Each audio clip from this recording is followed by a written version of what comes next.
vote. Le double scrutin législatif et communal en Guinée s'est tenu aujourd'hui avec une participation qui semble avoir été timide.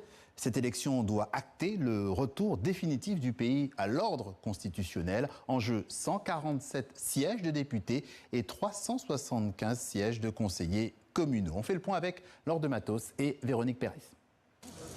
Nongo village, banlieue nord de Conakry. Ce centre de vote est l'un des plus grands de la capitale. Il rassemble 6 bureaux distincts. Et les électeurs n'attendent pas longtemps avant de pouvoir glisser leur bulletin dans l'urne. La participation est timide en ce dimanche matin. Ce fonctionnaire tente une explication. Peut-être à cause de la pluie ce matin-là, mais au fur et à mesure, la journée va continuer. Les gens vont sortir et viendront massivement voter. À midi, sur plus de 2600 inscrits ici, moins de 200 votants. Autre banlieue, moins populaire, toujours au nord de Conakry, Kipé, et pas d'affluence non plus. Cet homme est superviseur pour un parti politique qui présente des candidats à ce double scrutin, mais dont il ne souhaite pas donner le nom. Lui penche pour un problème de calendrier. La ville est vide. Il y a certains qui sont en déplacement.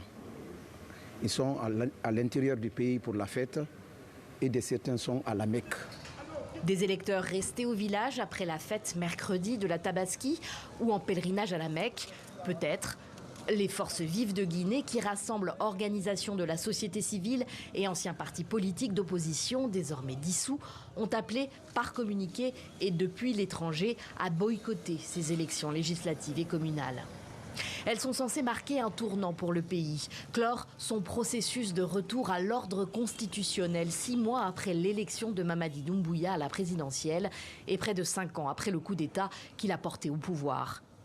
Près de 7 millions de Guinéens étaient appelés aux urnes dans tout le pays. Fait nouveau dans certains quartiers de la capitale, des bureaux de vote ont été installés en extérieur malgré les risques de pluie. Comme ici à Nongo Carrefour, où du matériel électoral n'a pas été livré.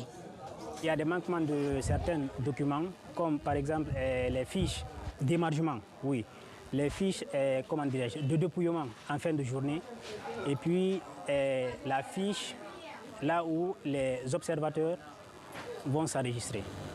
La société civile, installée dans ce village électoral à Dixine, a été autorisée à dépêcher 10 000 observateurs sur tout le territoire.